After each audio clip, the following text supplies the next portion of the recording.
Welcome to Online Symboli. Prepare yourself. Open your heart. Get ready to receive. The service starts.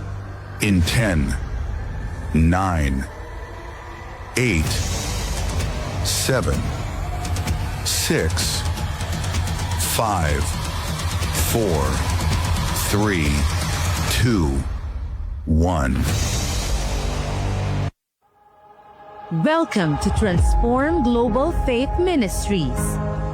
Our vision is to see nations transformed as we establish and advance God's kingdom from the Philippines and across the globe.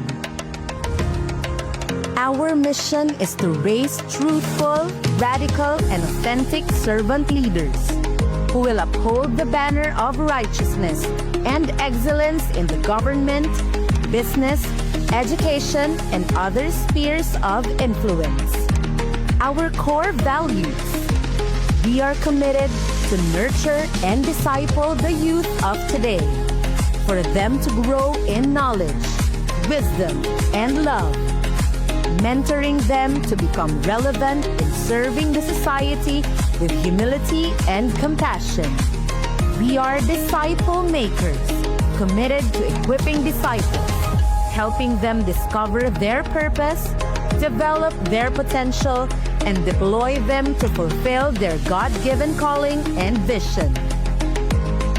Our beliefs: we believe every person is created in the image and likeness of God, loaded with potential and purpose to exercise dominion authority over all creation. We believe in the ecclesia, the church, not as an institution and denomination, but as a peculiar people, called out to represent and advance God's kingdom here on the earth. We believe in the gospel of sonship and immortality. Death is the last enemy that has been defeated through the resurrection and ascension of the Lord Jesus Christ. We are not a religion. We are a nation, a tribe, a peculiar people zealous for God. We are Transform Global Faith Ministries, transforming lives, transforming nations. The world moves and the hour is unfolding. Nations rise, moments converge, and we keep watch, bringing insight and discernment so the ecclesia can navigate the times and seasons ahead. This is TBN News. From natural disasters to geopolitical developments, this week's events once again remind us of the times we are living in. Here are the top stories making headlines across the globe. We begin in Canada, where more than 830 active wildfires are burning, with smoke spreading into parts of the United States. Air quality alerts have been issued in several states as authorities advise the public to take precautions against hazardous smoke exposure. Meanwhile, the impact of extreme weather is also being felt across Europe. In France, a severe heat wave has fueled wildfires in the Fontainebleau forest near Paris, forcing evacuations and disrupting transportation as firefighters continue efforts to contain the blaze. The intense heat has also taken a devastating toll across the region. A record-breaking heat wave across Western Europe has claimed thousands of lives, making it one of the region's deadliest climate-related disasters. The extreme temperatures are not limited to Europe. In Asia, South Korea has issued its first-ever emergency heat wave warning under its newly implemented alert system as soaring temperatures continue to affect parts of the country. Health authorities in the United States are investigating a growing outbreak of cyclosporiasis, a parasitic illness that has sickened more than 3,000 people, primarily in Michigan and Ohio. Early investigations suggest that lettuce or other salad greens may be linked to the outbreak, although officials say the source has not yet been confirmed. As a precaution, Taco Bell has temporarily removed lettuce from some of its restaurants in affected states, while health authorities continue their investigation. As we continue to stay informed about the nations, we also remain attentive to what's happening here at home. Here are the top stories making headlines across the Philippines this week. Here in the Philippines, the combined effects of Habagat and Typhoon Inday continue to impact thousands of families across the country. Flooding, landslides, and severe weather have left casualties and forced evacuations as authorities continue rescue, relief, and recovery operations in affected communities. Authorities are also closely monitoring volcanic activity in the Bicol region. Mayon volcano has recorded its highest sulfur dioxide emissions in 16 years, prompting PHIVOX to maintain heightened monitoring and remind residents to remain alert and follow safety advisories. Meanwhile, in national affairs, the Senate impeachment trial of Vice President Sara Duterte continues this week, with the prosecution presenting witnesses and evidence, while the defense maintains that the case is politically motivated. The proceedings are expected to continue over the coming weeks, as both sides present their arguments before the Senate impeachment court. From devastating calamities to growing political and global tensions, the signs of the times continue to unfold before our eyes. These are not merely events to observe, but reminders for the ecclesia to remain watchful, discerning, and prepared. As darkness increases, may the ecclesia arise with greater clarity, carrying God's wisdom, hope, and kingdom solutions wherever He has planted us. For while kingdoms of this world may be shaken, the kingdom of God remains eternal and unshaken. As the ecclesia is called to remain watchful and prepared, God continues to raise and equip His people for such a time as this. Through every season, He is forming kingdom ambassadors who will carry His wisdom, hope, and solutions to the nations. Here are this week's Kingdom Updates. Altars of God's Fire were established in the United States as the bondservant of Christ, Pastor John Anosike, hosted the grand finale of the USA Conference, Deep Calls Unto Deep. Our angels of the house, Pastors Roy and Rochelle Oliveros, stood with the man of God as God's glory was released over the glorious nation of America. In Mount Zion Sinuda Kitaw-Taw, Bukidnon, laborers are being trained as pastors Flong Bernaldez, Ella May Suan, Bibeth Baste, and Donald Campagna gathered for empowerment with some leaders. It was a moment for His people to become more keen to Him. This week's lead program at Halifax Glass and Aluminum Supply Inc. reminded professionals that kingdom stewardship extends beyond managing health. It includes stewarding relationships. They were encouraged to build connections marked by love, trust, and purpose, recognizing that lasting influence is always rooted in people. Furthermore, the Life Hacks Beyond Virtual Training and Mentorship program continues to raise purpose-driven leaders as batches 6, 7, and 8 advance in their transformational journey. In batch 6, students continued exploring the priority of pursuit, learning that true kingdom pursuit begins with discovering the kingdom within, allowing it to shape their thinking, priorities, and everyday lives. In Batch 7, learners were challenged to reflect on meaningful questions, realizing that a plan is not merely a source of direction, but a training ground that develops resilience, humility, and perseverance. Meanwhile, Batch 8 continued its focus to the topic Father to All, reminding students that true identity is rooted in the Father, and that reconnecting with Him brings clarity to their purpose and assignment. The harvest is ready, but are we? That sobering question set a powerful tone for this week's Kingdom Life training. Streamed live via Zoom, the TGFM leaders were challenged to look up and go, sparking a fresh fire in disciples to be deeply intentional in the Holy Ghost Project. Pastors Roy and Rochelle Oliveros also joined live from Arizona to share updates on the ongoing advancement of God's kingdom across the nations. Preparations for Divine Encounter this October outside the nation are well underway as leaders and participants gathered for a 2-day pre-Divine Encounter in Las Vegas. Throughout the gathering, God began aligning hearts with His vision for the city, reminding everyone that every kingdom advance starts with seeing what He sees. As His people committed to follow Him wholeheartedly, the foundation was laid for what God is preparing to accomplish in Las Vegas in the months ahead. If you are in Las Vegas or the surrounding areas, we invite you to respond to God's call and be part of the remnant He is raising in this generation. The harvest is ready, and God is gathering a people who will carry His purpose and advance His kingdom in the nations. As the weekend concluded, Pastor Roy shared a timely message on Vision of a Chosen Generation, calling believers to embrace their God-given identity and remain committed to the vision entrusted to them by the Holy Spirit. Here's a glimpse of what was shared during the ambassador's briefing. Remember that only in Christ that we can have the priestly anointing and can proclaim boldly as a holy nation. In Christ only, apart from Christ, you can never be a royal priest, you can never be a holy nation, you can never be a peculiar people.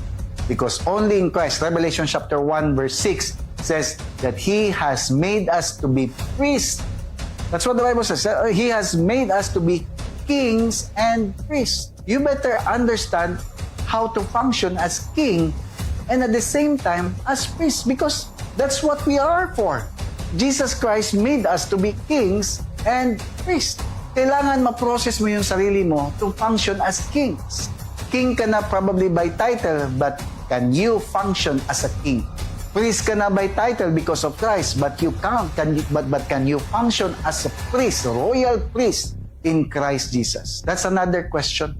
Ibig sabihin, you grow in your identity. It is not automatic na na-born again ka, then automatically yung identity mo na bago. Yes, pwedeng na bago ka agad because you are now transferred, relocated. But how come na may mga iilan pa rin sa inyo? Napaka-low moral, napaka-low self-esteem, napaka-baba ang pagtingin sa sarili mo. Kasi nga, it must derive from who? Derive from the king. Without you, na i-drawn mo close to the king, you can never derive to become king. The harvest is in its urgent moment, and harvesters continue to mobilize on it. People from different fields are being reached out to and ushered to the Lord of the harvest.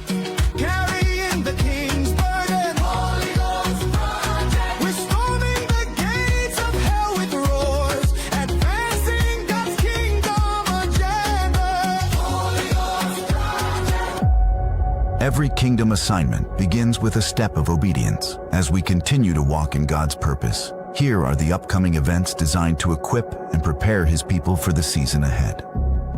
The momentum toward divine encounter continues as TGFM gears up for Ignite 2026 on August 15th. Designed to awaken hearts and ignite purpose, this gathering invites everyone to respond to God's call and step into His greater plan. From awakened hearts to transformed lives, the journey continues with the second divine encounter, happening on August 21st to 23rd, 2026. More than a spiritual gathering, it is a kingdom appointment where lives are aligned with God's purpose and people are awakened to their divine assignments to advance His kingdom in every sphere of society.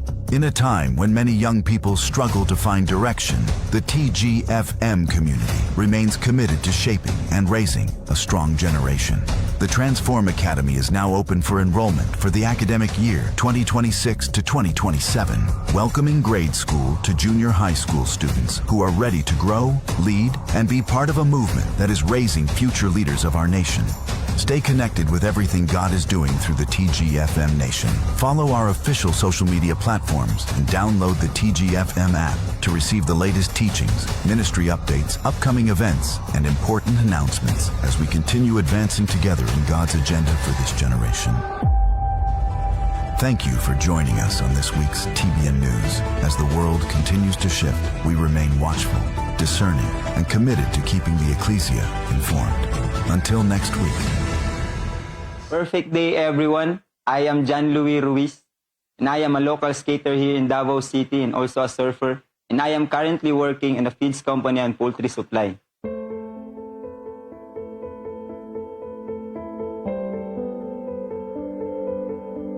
Wala pa ako naka-divine encounters. My life today is always yung kuga, drugs, like rugby, marijuana, tabu. Mo dyan akong life before yun. Gamay pa ko sa una is, ako man ang panganay sa muang magigsuon, na ginatrain ako sa kuang papa na kanang ako na yung matiman sa akong mga manghud ba. So wala kayo na akong na-feel ang ilang ko niya. Always la busy gani.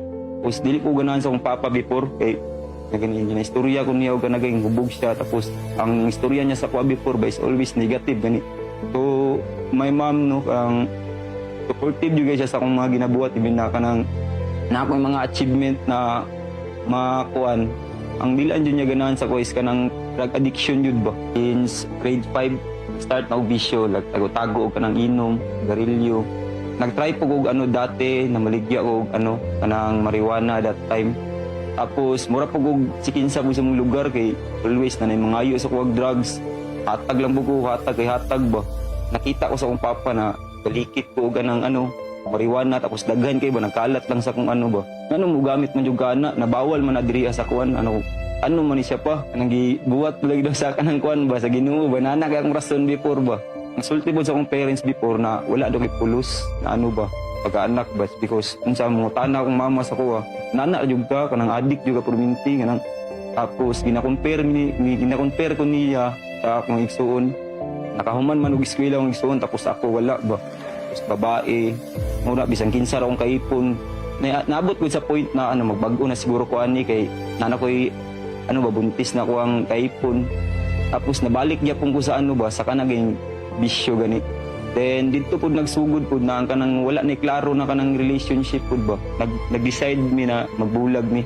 Luoy akong anak that time ba.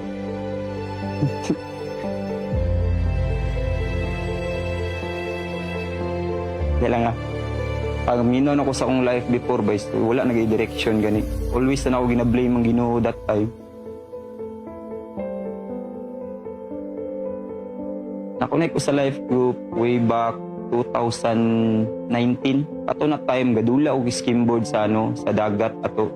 Then dito na introduce ako ang life group gani. Na ko ba kanang consistent ko always sa life group ato before. Kanang magsimba live mi before.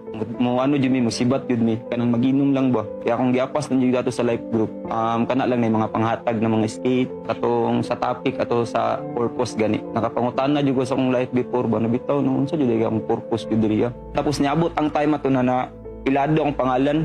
Ako daw ang pinaka number 1 doon na maligya og marijuana sa tong barangay daw ba ulo. Dito ni sibat na pug ko, nawala na pug sa amo ang lugar na pug malita to.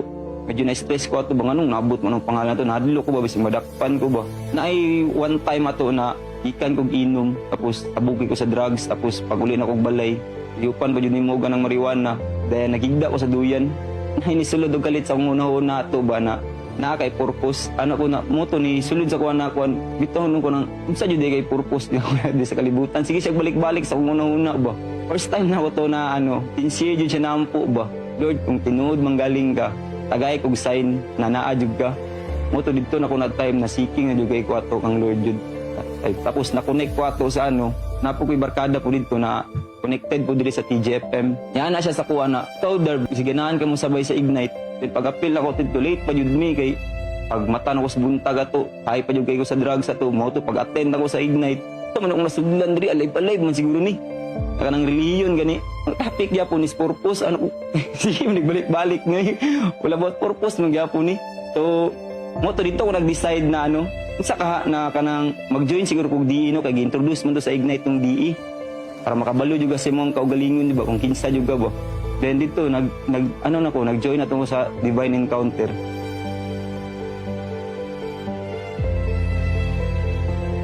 First ato no is ang jud ang Father's love. Na-feel yun ako ang love jud ni Lord dito ba na tinuod jud kay siya.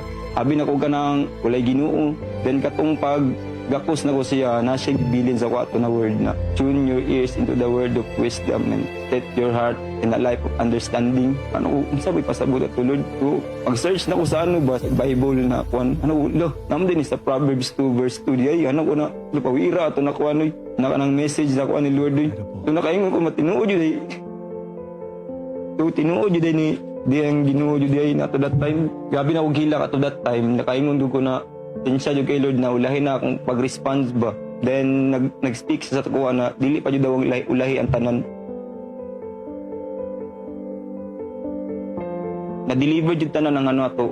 Di na ko sugay ko manigarilyo sa una, inom. Tanan jud na kanang ano nako bisyo ato that time pag human jud sa kanang deliverance ato, nawala jud. So dito nabiyaan ako tanan akong mga bisyo.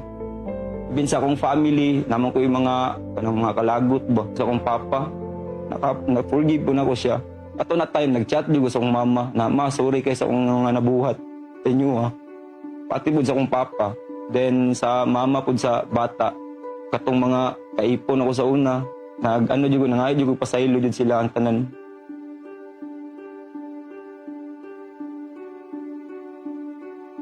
Human yung Divine Encounter mo to, gyadto na akong lula na ko. Tapos na-shock siya, nganong inato akong nabuhat gani na nangay ko pa sa ilo siya ha. Then pati sa akong mga igsuon ako natingala sila ba na naikabaguhan na sa kuha ba. Pati akong mga barkada gani. Unsa nung gapri? Nang nausab lang ka. Mao jud no nakabalo jud ko all about sa akong purpose ato that time. So ang akong ginabuhat na is dali jud ko ga-open og life group ato. Nag-escape kami sa Mormons. Nagagather na mi og bata before ba. Mao jud to ang una pod nag-reach out para makabuo mi life group pod ba. Dito na area pod gani. Then katong mga skimmer po sa dagat, pati akong mga barkada na skate scene ba. Then na-shock sila sa kuha nga nung inato ako ang nadili mo kay nani sa una pre. Dili sila katuo ba sa pagbago gani. Gikan sa drug addict, then nahimo og kanang naga-share na sa word sa Ginoo ba. So relationship na ko sa akong anak, nagahatag na jud kog oras siya jud karon no. Dili para sa una ba napasagdan na ako siya. Tangasar ako maabot tapos ginasalig lang ako sa akong lola ba. So karon always din ako ipakita jud ako siya ba na as a father gani. So gipilit yun ako na mag-continue ko sa process sa discipleship in the community. God gradually transformed my life. So sa una, I was immature o ganang nagasalig lang ko sa akong parents. But through God's grace and the guidance of my mentors, na-learn dyan ako to walk in obedience and pursue His purpose dyan. Today, I have a stable job, makaprovide na po ko sa akong family, sa akong anak, atong mga priorities na ako before, na-change dyan siya. So my life verse is Acts 1:8, but you will receive power when the Holy Spirit comes upon you. But you will be my witness in Jerusalem, in all Judea and Samaria, and to the ends of the earth. So this verse now is reminded me that my purpose is not to live for myself, but to make Jesus known wherever He places me. Whether I am not home, at my work, in my community, or meeting new people, God has called me to reflect Christ through my words and my life. Once again, I am John Louis Ruiz, and my prophetic name is Jonah, and I am radically transformed through the divine encounter to the ends of the earth.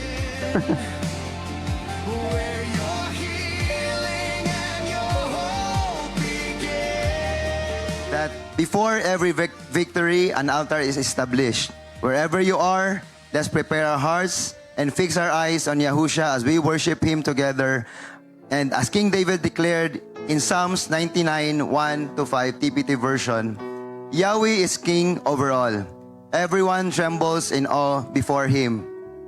He rules enthroned before the wings of cherubim. So let the earth shake and quake and wonder before Him. For Yahweh is great and glorious in the midst of His Zion people. He is exalted above all. Let everyone praise this breathtaking God, for He is holy. A lover of justice is our mighty King. He is right in all His ways. He insists on being fair to all, promoting true justice and righteousness in Jacob. So everyone, exalt the Lord our God, face down before His glory throne, for He is great and holy. So, TJFM Nation, let us worship the Lord.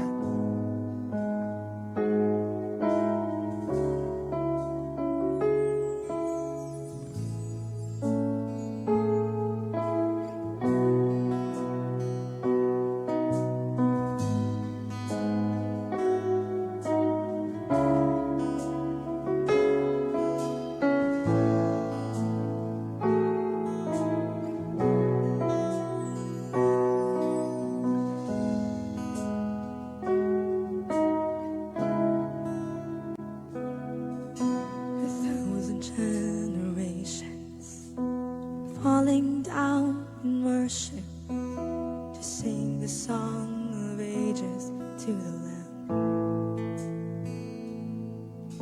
And if you walk upon us, and if you bear His name, to sing the song of ages to the Lamb. Your name is the highest. Your name is the greatest. Your name stands above them all. All thrones and dominions, all power and positions. Your name stands above them all. And the angels cry, holy, for creation cries, holy, you are lifted high, holy, holy forever.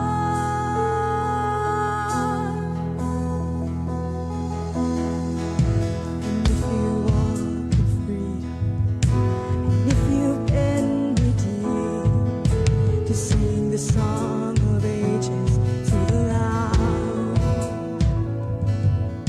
And if you walk in freedom, and if you bear His name, to sing the song forever to the Lamb. To sing the song forever and amen. And the angels cry, holy,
creation cry, holy, you are lifted high, holy, holy forever.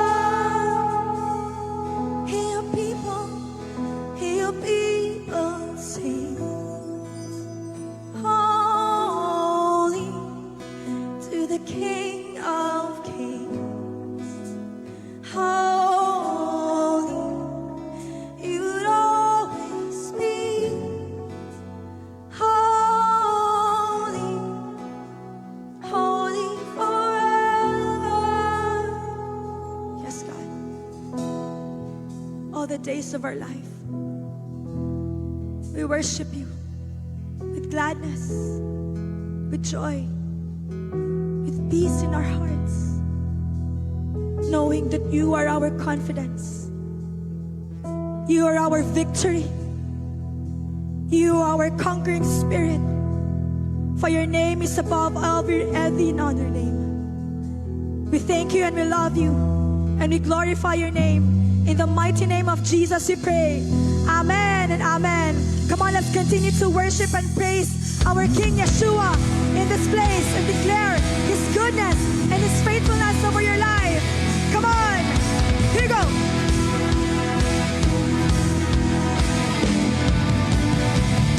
Let's go. Hey, hey.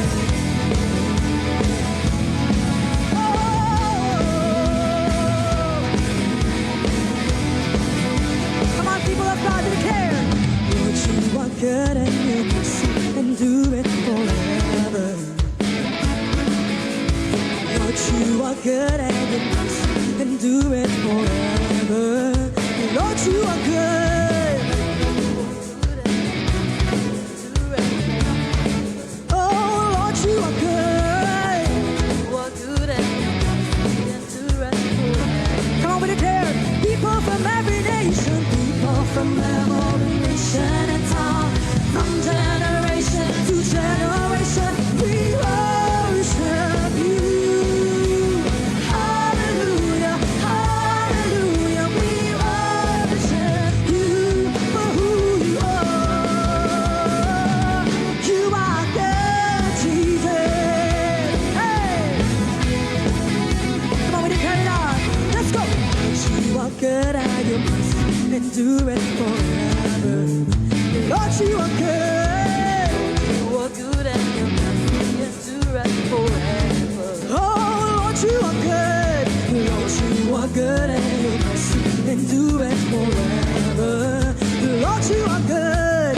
Lord, you are good and your mercy endureth forever. People from every nation, from every nation and tongue, from generation to generation, we worship you. Hallelujah, hallelujah, we worship you for who you are. We worship you, we worship you.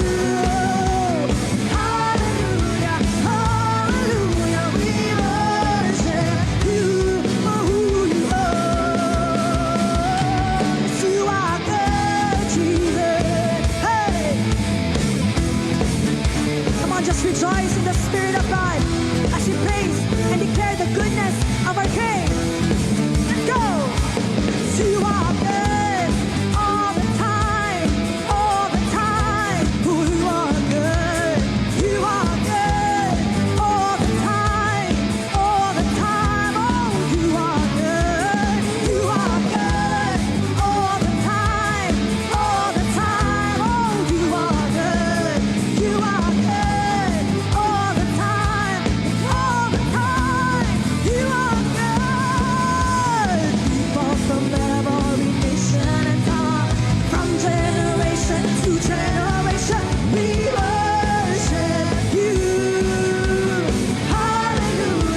Perfect day, TGFM Nation!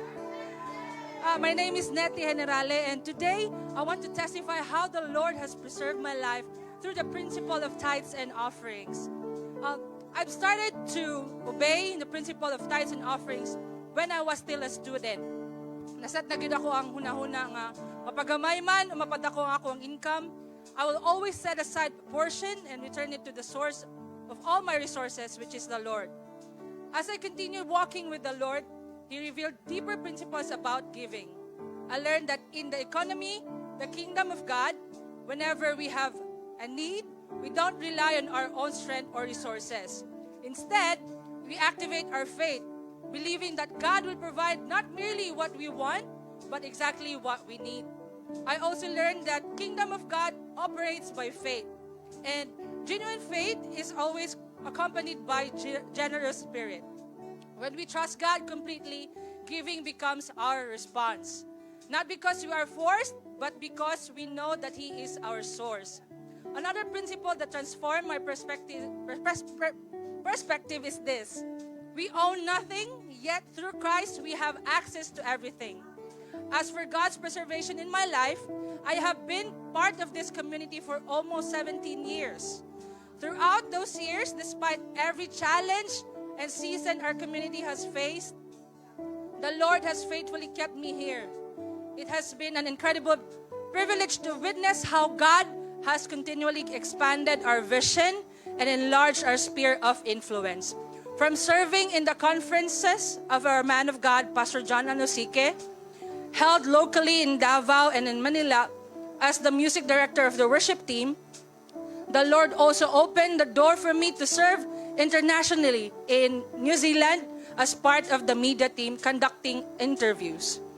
Beyond the opportunity to serve, I was also blessed to experience traveling abroad together with our pastors and fellow kingdom workers. These are blessings I never imagined I would experience. Another testimony of God's preservation involves my family. There have been several fire outbreaks in the area where my parents currently live in Punta Dumalag. Like, one incident yun kay sunod na ang tamong balay, like next na jud siya sa queue. And the moment I heard about the fire, I immediately remembered God's promise in Malachi 3:11, continuation to Malachi 3:10, that then I will rebuke the devourer for your sake, and he shall not destroy the fruits of your ground. And in that moment, I held into His word. By God's grace, our home was spared. That experience reminded me that God's promises are true and that His protection is real for those who trust and obey Him. It is God's reminder to all of us that He already knows everything we need as we continue to operate in the currency of the kingdom, which is faith. Let us become even more excited to give, because giving is not a loss. It is an act of trust that positions us to witness God's faithfulness and His supernatural provision. So TGFM Nation, it's time to gain access and it's time to invest.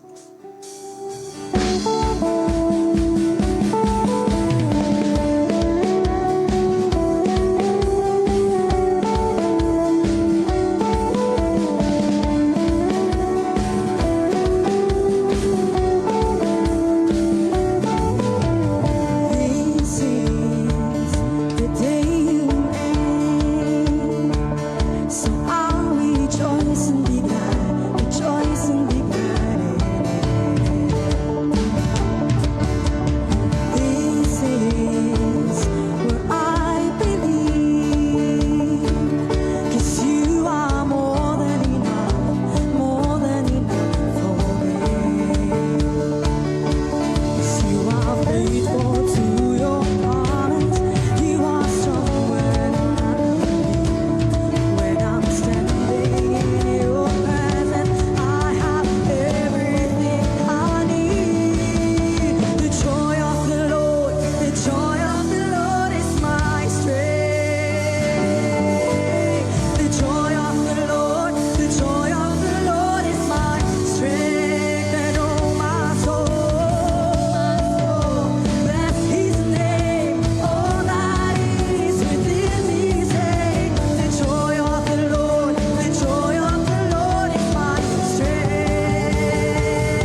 Lady Heavenly Church! Welcome to our Simba Live and greetings all the way from Las Vegas. Sabihin ko sana Dallas, Texas. No, Las Vegas. I was in Dallas last week, but I'm here in Las Vegas today. And come on, can we give the best clap of praise for what the Lord has done and is doing in times and season here in this city? And we always believe in the prophetic picture of what's going to happen in this city. No, alam natin na may mga remnants na nire-raise up ang Lord in the city, and it's about for them to hear the word of the Lord so that they may come alive and they will become an army in this last day. Hallelujah. Are you following?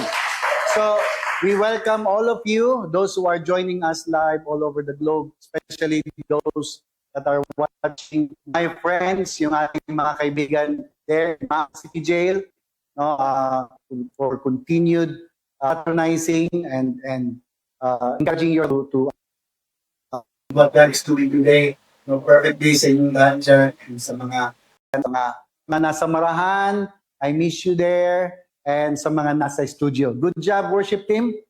Okay, so far you're doing perfect. All right.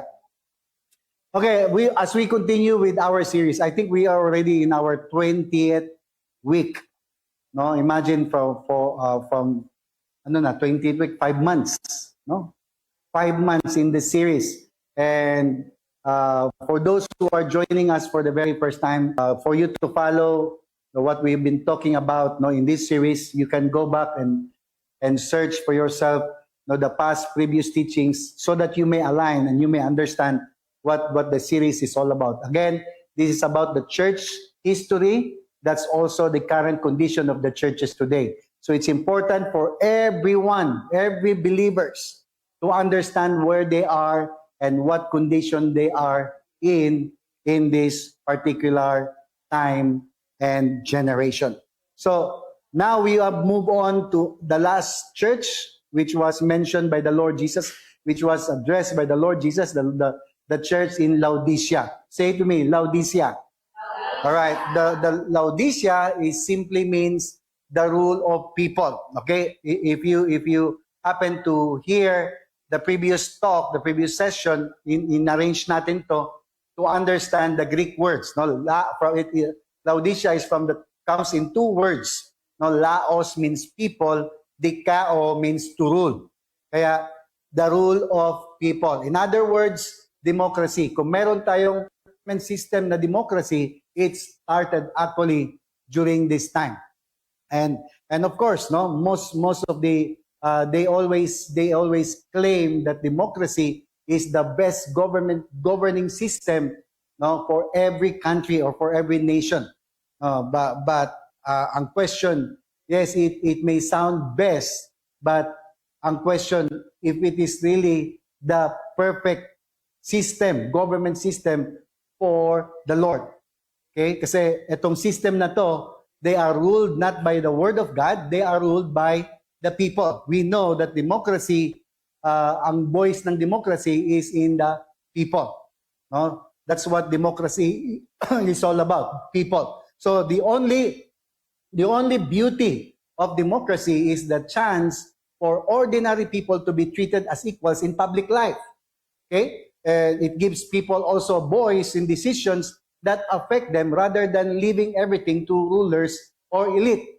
I don't know about you, but sound as if it sounds so good, but hindi naman nangyayari ang mga bagay na yan. No, still, we are dominated, we are governed, we are ruled not truly by democracy, but by those in the powers.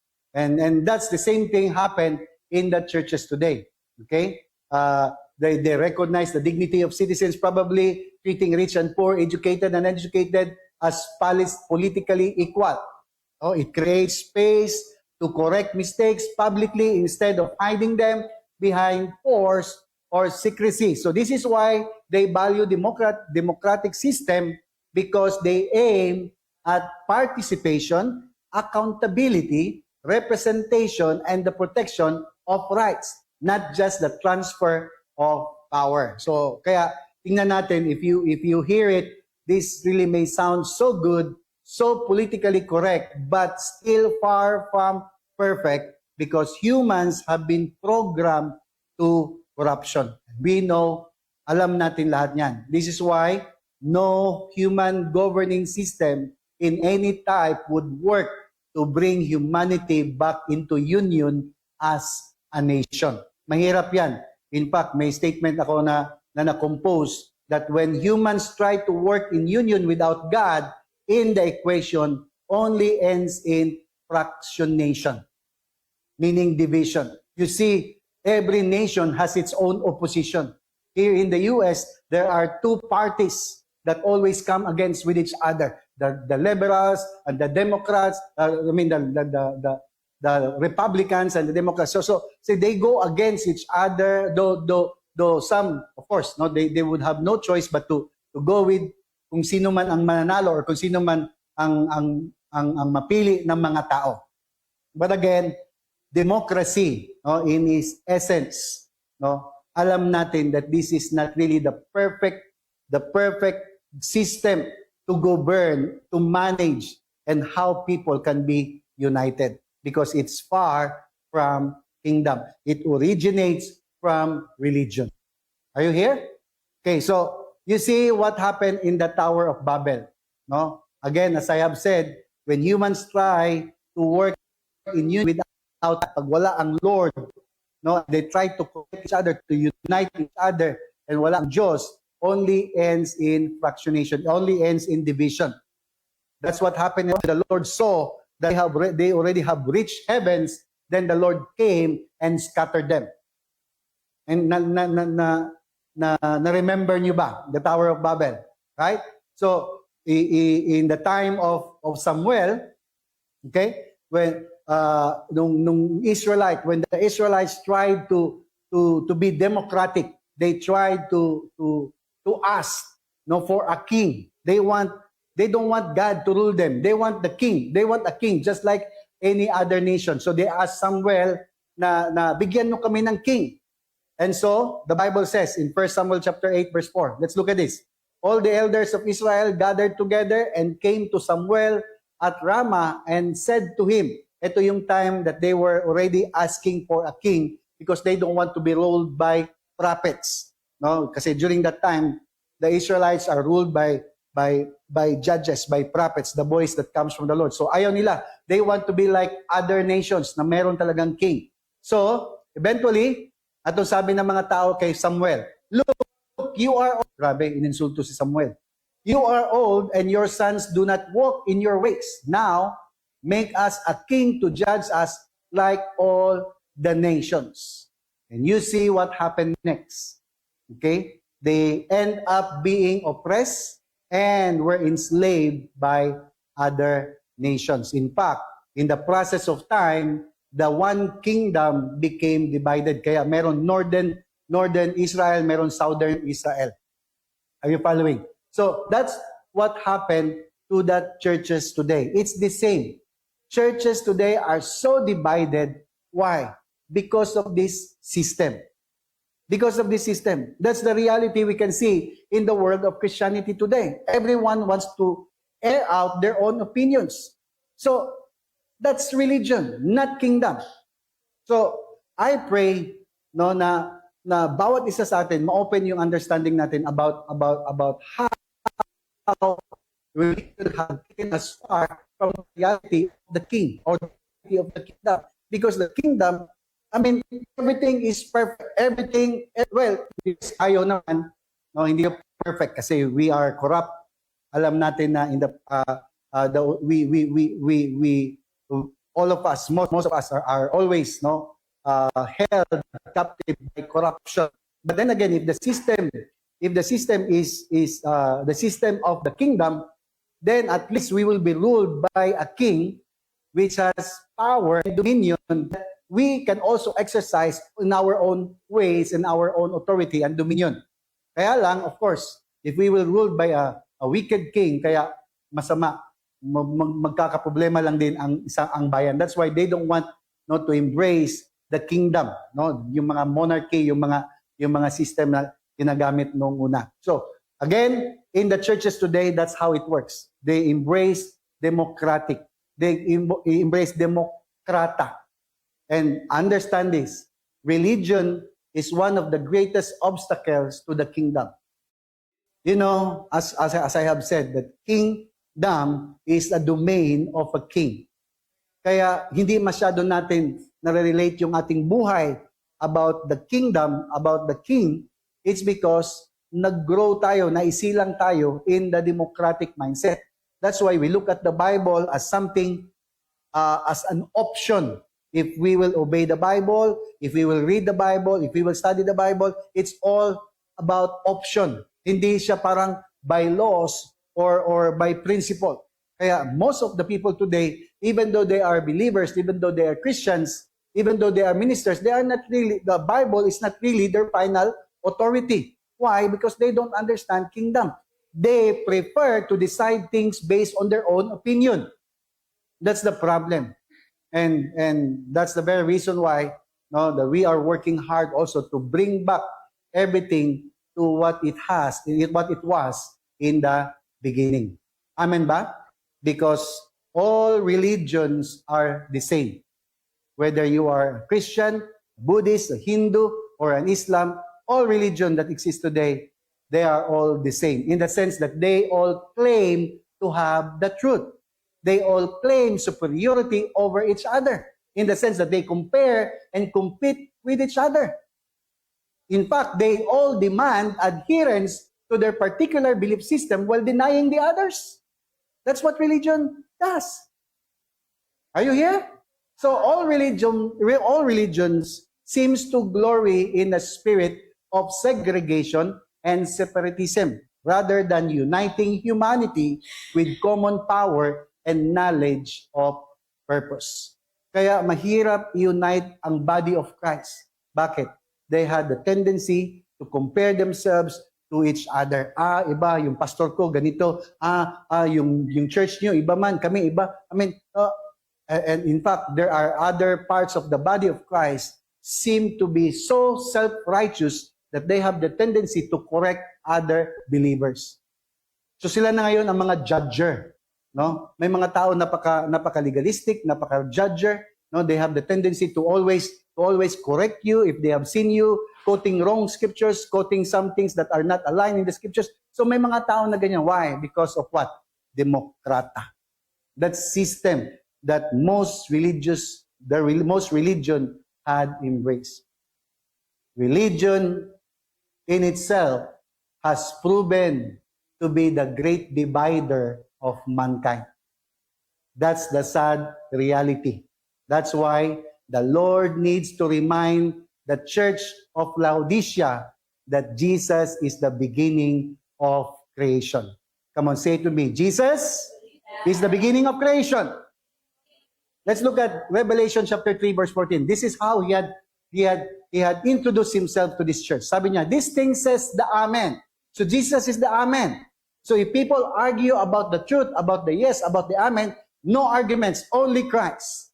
He is final. He is the Amen. And it says, the faithful and true witness. We have talked about that last time. And the beginning of the creation of God. Ano daw? The beginning of the creation of God. So I want to clarify this. God was not created. Again, God was not created. Remember, He is the creator. God is the creator. Ibig sabihin, God is outside of the creation because He's the one creating everything. Are you here? So only fools can always have the guts to question the reality of God's existence. Mga foolish na mga tao lang ang always nagtatanong, sinong gumawa kay God? May mga taong ganyan eh. Yung God nyo, sinong gumawa? That in the beginning, you look at the book of Revelation, sabi that is the beginning of God's creation. They don't understand that it's God's creation. He is the beginning. Let's look at the scriptures. Tingnan natin. Let's look at the Genesis chapter 1, verse 1. It says here, in the beginning, God created the heaven and the earth. English translation kasi yan. You see, if we will go back to the original text written in Hebrew, actually, ang labas niyan, originally, ang original text, God in the beginning. It's not in the beginning, God. The original Hebrew text starts with God in the beginning, created the heaven and the earth. Heaven there is the word plural. Kaya other translations translate it as heavens. So God is the creator of the universe. What you can see today and those you cannot see, it's God who created. And that includes the one seated next to you. Tingnan mo yung katabi mo. Diba, ang ganda-ganda niyan, ang gwapo-gwapo niyan. Dahil kawangis yan. Kawangis yan ni Lord. Made in the image and likeness of God. So you see that God in the beginning, He created everything. Both heaven and the earth. And look at this. And the earth, verse 2, and the earth was without form and void, and darkness was upon the face of the deep. So, ito merong controversy dito. Napaka-controversial nito kasi there are two camps in the side of believers. Merong mga new creationists and may mga old creationists. Yung mga naniniwala that the earth existed before Adam and the earth has already been there before everything. Actually, it connects to verse 2. No? Kasi if you read verse 1, God created the heaven and the earth. So if God created heaven and earth, then God created it perfectly. Wala namang kikreate si Lord na hindi perfect. Tama ba? But the question why it became without form and void and darkness was upon the face of the deep. So ibig sabihin, may nangyari between Genesis chapter 1 verse 1 and may nangyari after verse 2 or before verse 2. We will talk about that, no? Mag-join kayo sa Leaders Divine Encounter so that you will have better perspective and you will have clarity and answers, no, of all the things that you are seeing around today, especially those aliens that they are saying they are real. Okay? It's up to you if you will believe that, you believe it or not. Okay. Let's move on. In verse 26, again, God is the creator of everything, and that includes us. Say amen. God said, let us make man in our image according to our likeness. And the Bible says, and God said, let them have dominion over the fish of the sea, the fowls of the air, and over the cattle, over all the earth, over every creeping thing that creeps on the earth. Notice this. Tingnan mo, that in the beginning when God created humans and they were put in the Garden of Eden, there was no religious activity like prayer and worship in the beginning. In fact, ang condition ng Lord why God created man in image and likeness is to have what? Dominion. Say it to me, dominion. So, it's not right. Well, it's still right. Okay, I don't want to argue. Baka may mga galit kasi people would have the tendency to say the whole purpose of God or the whole purpose of mankind, why God created mankind is to worship. Well, merong truth in that equation, in that perspective. But if we will go back in the beginning, God created mankind to have dominion. Ibig sabihin, may purpose, may assignment tayo. Bakit tayo create with that image, with that ability to have the likeness of God? Because we are called to rule, to domain, to dominate, to lead, to manage, to control. Because that's what dominion is all about. Are you following? Are you still there? So man was not made to worship in the garden. There was no worship in the garden. There was no prayer in the garden. Tingnan mo yung katabi mo, baka nabasag na yung utak niya. Ha? Man was made to have dominion, not religion. Dominion, if you look at the Hebrew word, dominion is a compound word. In Hebrew word, mamlaka, which can also be translated as kingdom, sovereign rule, or royal power. In essence, mankind was created to have rulership over the earth, not over mankind. Kaya yung word na to rule is in Hebrew word rada. Kaya meron kaming rada pharmacy. Because we want to rule in the area of medicine. No, gusto namin na ibalik ang mga tao, hindi mag-rely sa medisina. Balik tayo sa herbs. Because that's supposed to be our food in the beginning. So people doesn't understand the whole concept of the creation. That's why ang nalalaman na lang nila kung anong sinabi ng pastor nila, anong sinabi. Anyway, let's move on. Ang question natin ngayon, when and where did religion started? Saan ba nagsimula ang religion? Did God originated religion? Yan ang tanong. Yan ang tanong. So you need to take note of this. Mankind's failure through disobedience to the Creator resulted in the loss of His dominion over the earth. Dahil hindi nag-obey si Adam and Eve, yung kanilang dominion mandate was snatched, was taken away by Satan himself. Are you here? Are you here? We need to understand that when man fell from grace, he lost a kingdom, not religion. Say amen to that. He lost what? He lost dominion over the earth. He did not lose heaven. So bakit gusto mong pumunta sa heaven? Bakit ang mga tao ngayon gustong ma-heaven? Hindi nila alam na heaven naman sila. Taga-heaven man talaga tayo lahat. Are you there? Andyan ba kayo nasa studio? Ibig sabihin, mankind's search for dominion power, yan ang naging resulta kung bakit may religion today. Because after they have lost the glory, after they have lost the light that was clothed in them, they have seen, they saw themselves naked, then the glory departed, now they start to seek for the glory. Kaya, dahil sa desperation ng tao to have the glory back again into their lives, kaya nag-create sila ng religion. Religion is a set of practices. No, hindi naman natin pwede sabihin na actually yung religion kung paano nagsimula yan kasi merong movement of the Lord talaga yan. Are you there? It's a movement of the Lord that capitalized the movement, no? Kaya ayaw nilang mawala sa movement, ginawa nilang ritual to become religion.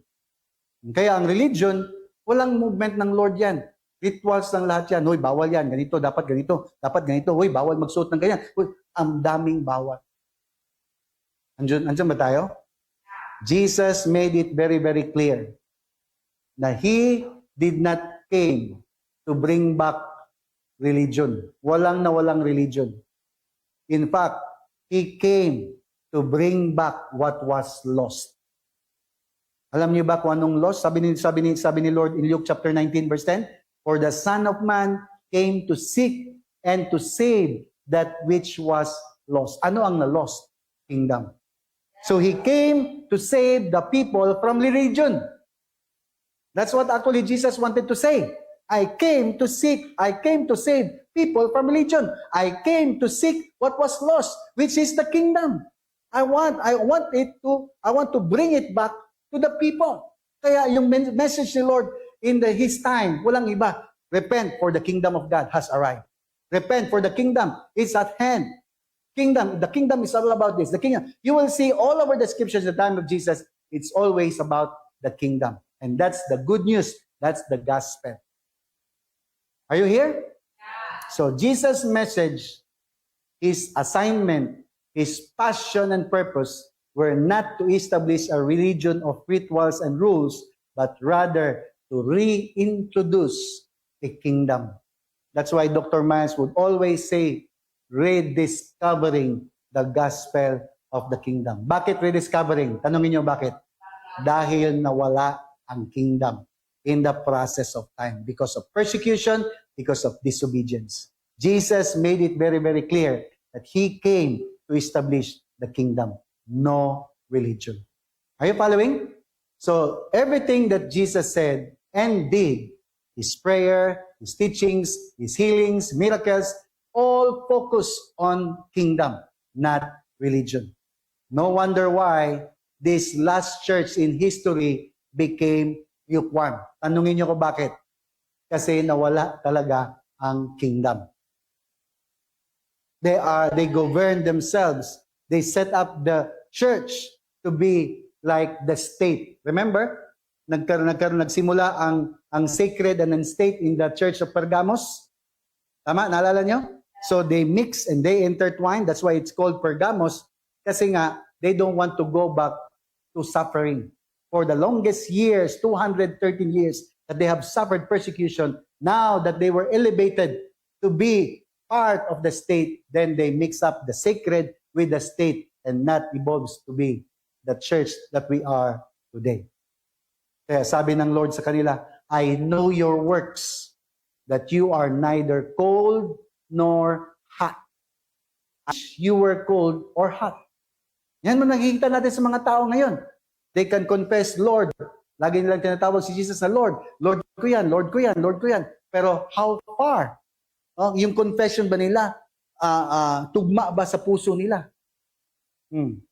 Sabi ng Lord, I know your works, that you were neither nor cold. How I wish that you were cold or hot. Sana naging hot ka na lang or naging cold ka, kaysa naman lukewarm ka. Sabi niya sa verse 16, so then, because you are lukewarm, sala sa init, sala sa lamig, neither cold nor hot, I will what? Vomit you out of my mouth. God wants the fire of God in our lives. Kung totoo man na Lord si Lord sa buhay natin, dapat on fire tayo. Tingnan mo yung katabi mo. TGFM Nation, on fire ka ba? Are you here? We need to understand that that fire must keep aflame, must keep burning, and must not die down. Or else you will be in danger of being, sabi nito, I will vomit you out of my mouth. Kadiri ka. That's what Jesus said. No? Kaya sabi niya, okay, let's look at this para makita niyo. No? Tingnan mo to sinabi ni Lord sa Matthew 7. Let's look at this. Matthew 7 verse 21 to 23. Sabi niya, not everyone who says to me, Lord, Lord. Not everyone says to me, who says to me, Lord, Lord, shall enter the kingdom of heaven. But he who does the will of my Father in heaven. So ang makapasok lang daw sa kingdom of heaven are those who do the will of my Father, His Father in heaven. So pwede kasi nag-Lord, Lord ka, pero hindi ka naman naka-align sa kingdom niya. Hindi ka naka-align sa perfect will niya. So not everyone who says to be Lord, Lord can enter the kingdom of heaven. Why? Because only those who do the will of the Father in heaven can enter. In fact, sabi niya, many will say to me in that day. He's talking about our day today. That day is our day today, the last day. Many will say to me in that day, Lord, Lord, have we not prophesied in your name, cast out demons in your name, and done many wonders in your name? Lord, Lord, di ba, we operate in signs and wonders. We cast out demons. Lord, Lord, remember, I am a minister. I prophesy. I cast out demons. I heal the sick, cleanse the leper. I've done so many wonderful things in your name. So ano sabi ng Lord? And then I will declare to them, I never knew you. Depart from me, you who practice lawlessness. You know, the word lawlessness is deep. Because we thought lang na lawlessness is parang walang law. Simply, you don't obey law. Actually, it's deeper. You know, people, especially who has the gifts and abilities, no, yung mga special abilities ng spirit, spiritual abilities, they have the ability to see spiritual realm, they have the ability to cast out demons, they have all the gifts and the power to do and exercise dominion over the spiritual dimensions, but that doesn't secure them of heaven. Kasi pag hindi ka nag-obey, hindi ka nag-follow sa protocol, hindi ka nag-align sa process of the kingdom, then you will be branded as lawlessness. You will be among those Jesus will declare, I never knew you. Depart from me, you who practice lawlessness. Remember, naalala niyo yung foolish virgin? Lord, open for us. Open for us, Lord. Ano sabi ng Lord? Sorry to say, I never knew you. I pray na maintindihan natin to. The Church of Laodicea is in danger nowadays. Kaya maintindihan natin na ang goal ng Lord sa buhay natin is for us to be awakened to the reality of our condition so that we can still cope up and become aware and beware about the deception of these last days. Because lawlessness means disobedience to the law, not following orders, not following protocols and principles. Ito yung mga ayaw mag-submit sa pastor, ayaw mag-submit sa process. They don't want to be aligned in the kingdom. This includes to the order of the process of discipline. Ayaw mag because they thought they know everything. So they want what's convenient rather than conviction. Gusto lang nila mag-operate in signs and wonders. O gusto lang maging sikat sila. Gusto nila na maging branded sila as a powerful ministry. Delikado. Are you here? Alam niyo ba that the apostate church, this Laodicean church, is the one who is going to allow the Antichrist to come into power? In fact, the Antichrist is already working now. So the lukewarm church is going to host the Antichrist right before the coming of the Lord. Okay, let's look at this. 2 Thessalonians chapter 2, as I will end. Take note of this. Ano sabi ito? Now, brethren, brothers and sisters, concerning the coming of our Lord Jesus Christ and our gathering together to Him, ito yung concern na rapture, kung may rapture man. Okay? Na concerning about the rapture, the coming of the Lord, okay? Or the gathering together to Him, we ask you, sabi niya, not to be soon shaken in mind or troubled, either by spirit or by word or by letter, as if from us, as though the day of Christ had come. Sabi niya, no. Let no one in any way deceive you. For it will not come. Hindi daw babalik si Lord unless the apostasy comes first. Unless the lukewarmness, falling away, would take place first. Kaya no wonder you will see today so many are lukewarm. Some of them because they don't know. But some of them, they just want to play around Christianity. They just want to play around religion. So the Lord is saying, let no one in any way deceive, for it will not come unless the apostasy comes first. And the apostasy had already come. And it says, and the man of lawlessness is revealed, the son of destruction. Merong tatayo yan. One day, may magkiklaim that he is God. Soon you will hear. For the mystery of lawlessness is already at work. Only He, si Lord lang daw nakakaalam, who now restrains, will do so until He is taken out of the way. Take note of this. Sabi dito, and then the lawless one will be revealed, whom the Lord will consume with the breath of His mouth and destroy with the brightness of His coming. The coming of the lawless one is according to the working of Satan with all power, signs, and lying wonders. Kaya huwag kayong ma-deceive. If someone will just come up and create a platform of his own and perform signs and wonders. No, don't believe. Kasi ang original intent ng Lord is not just to perform signs and wonders. There must be transformation taking place to those who follow Christ. Ang totoong follower ni Lord, nagbabago. Andiyan ba tayo? Kahit pa wala kang ability to perform signs and wonders, but as long na nagbabagong buhay mo, that's already power from on high. Kasi yan ang hindi kayang gawin ni Satanas, ang pagbabago ng buhay. Are you here? Yeah, madali lang man yan mag-operate in signs and wonders. Satan can do that.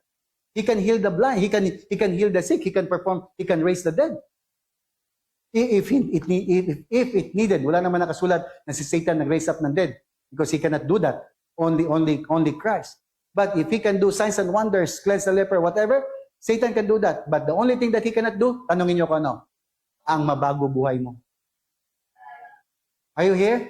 So the coming of the lawless one is according to the working of Satan with all power, signs, and lying wonders. and will all unrighteousness, deception among those who perish, because they did not receive the love of the truth, that they might be saved. And for this reason, God will send them strong delusion. Imagine mo, si Lord na mismo magbigay ng strong delusion para ma-deceive sila that they should believe the lie. Kung meron man mga deceive ngayong panahon na yon, automatically, because the Lord is already working in their midst to be totally deceived. Alam ng Lord ang mga deceived na, ng mga corrupted na, at alam at kilala din ni Lord yung mga na-deceive lang and they have the right heart. Nag-gets nyo to? May mga tao na from the beginning, they establish deception already in their lives. They are deceiving and also being deceived. They are deceived and also deceiving others. And these are the lawless one. Sabi dito sa verse 12, that they all may be condemned who did not believe the truth, but had pleasure in unrighteousness. So yung mga tao na ang pleasure is to do unrighteousness, you know where they are going. Say amen to that. But, sabi ito, last verse, we, sabi mo sa katabi mo, tayo. We are bound to give thanks to God always for you, brethren, brothers and sisters, beloved by the Lord, because God from the beginning chose you for salvation through sanctification by the Spirit and belief in the truth, to which He called you by our gospel, the good news, for the obtaining of the glory of our Lord Jesus Christ. Kaya, stay put ka lang, press on, hold on, okay? Remember always that it's God who chose you to qualify to be among that are sanctified so that you may inherit the glorified body at the coming of Christ Jesus. Say amen to that. Sino excited sa coming ng Lord? We need to be sanctified. Amen? Let's pray. Father, we praise you and thank you for this timely message for all of us, reminding us, Lord, that we don't want to be the church of Laodicea. If this is an exposure, Lord, for all the churches that are lukewarm, I pray, Lord, since meron pang panahon, meron pang time, that they will start to be mindful of their steps, to be wise and not to remain foolish, O Lord, so that they can still pop up in life, Lord, not to be doomed to destruction, since we are already entering into the era of tribulation. Lord, spare these people na alam mo na may tama ang puso, Lord. I declare, Lord, O God, that you will use every mouthpiece, every vessels, O God, in us, Lord, para magamit, maka-inform sa bawat isa that you are already in the process of coming. You are already there in the air, and in any moment, any time, you would come.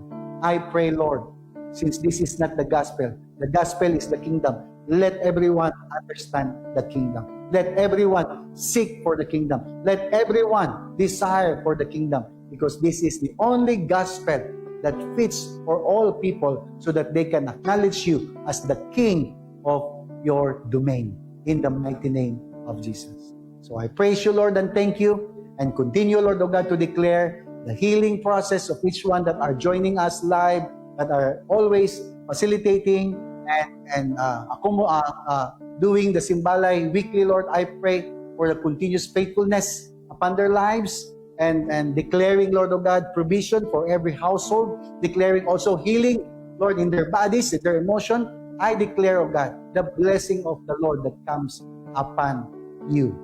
Yahuwah Adonai, Bayasha Marika. The Lord bless you and keep you. The Lord makes His face shine upon you and be gracious to you.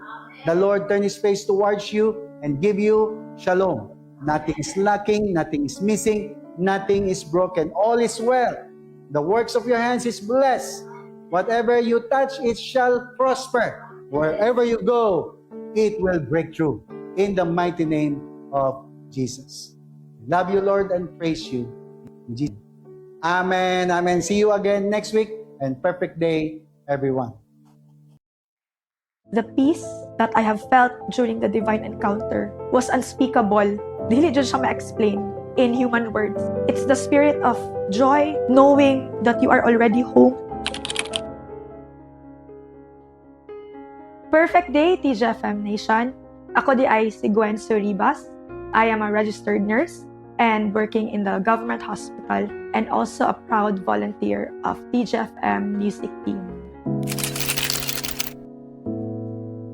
Growing up, I was in an environment where my parent gave me an opportunity to have an established life in a good school, but it was all facade. It was all lie. Bubo akong pagtanaw sa akong sarili. My relationship sa akong parents, in an outer shell, it's okay. Pero I've realized that nagkaroon din kong hatred sa akong mama o sa akong papa. I remembered na nagkaroon ko suko sa ilaha kayo. Wala dyan nila akong gisipot. Kana foundation day, every time magkuha og grades sa school, they were not present. Nagkaroon din ko og jealousy sa ako ang mga manghod because they're all achievers. Kung muadto mo sa among balay, wala jud ko'y medal. Black sheep daig ko. I was once bullied. Dito nag-grow ang ako ang mindset na wala ko'y pulos. I am nobody. Those were the dark days of my life. Nagkaroon ko og false diligence. I tried to please everybody, thinking that I can manage myself, but actually I'm not okay. It became worse when I entered high school and college. So I started to crave for more. Deep down in my heart, I know that something is wrong. There was a friend of mine in college. She invited me in one youth night. When I entered on that event, I felt really at peace and I felt the connection. So I've longed for more. Nagtingala ko sa akong sarili na every time she invited me in life group na mag-session ming duha, magkaroon kog peace, magkaroon kog joy. And then, she invited me to go to the divine encounter. Then I said yes, because at that time, I was really longing for an answer for my existence and for my purpose, and to experience what they have also experienced. During the divine encounter, I felt the love of the Father. Dili man ko fatherless, Lord. I have a physical father. But in my spirit, I was fatherless. I felt that I have a Father in the Spirit that had always looked upon me and gave me the strength to move forward in life.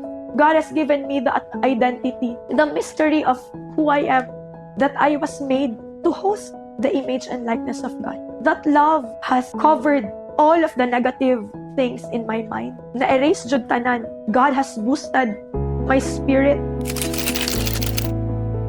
I have experienced healing, the peace that I have felt during the divine encounter was unspeakable.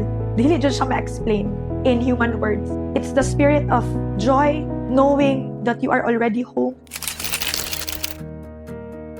So after divine encounter, gradually, gilift up ni Lord ang ako ang self-confidence. Gilift up ni Lord ang akong mindset of who I am, that I am loved by the Lord. And so I started to open up my life to other people, which dili na ako ginabuhat because I thought of my life is too private. God has given me the opportunity to share what I have experienced and share it to other people who are in need. So I started to train myself on how to open life group. I was already working in the hospital. I pushed myself to really share the gospel to the healthcare workers in the hospital because they are already in need, already in bondage, with a spirit of anxiety, depression, stress. So that led me to really boldly share my testimony to the healthcare professionals and even to my patient and even to the watchers.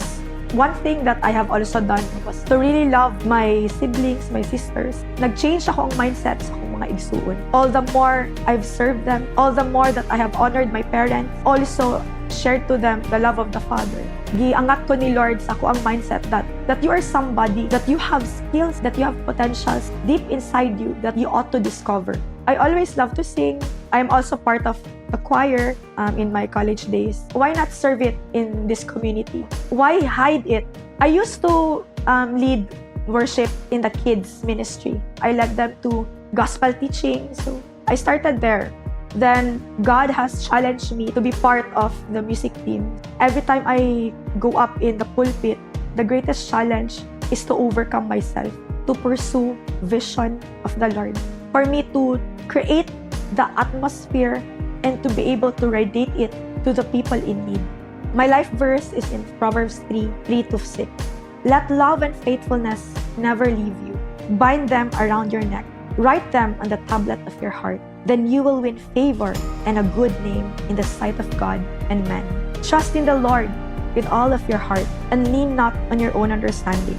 In all your ways, submit to Him, and He will make your path straight. Once again, I am Gwen Suribas, and my prophetic name is Deborah, and I am radically transformed by the divine encounter.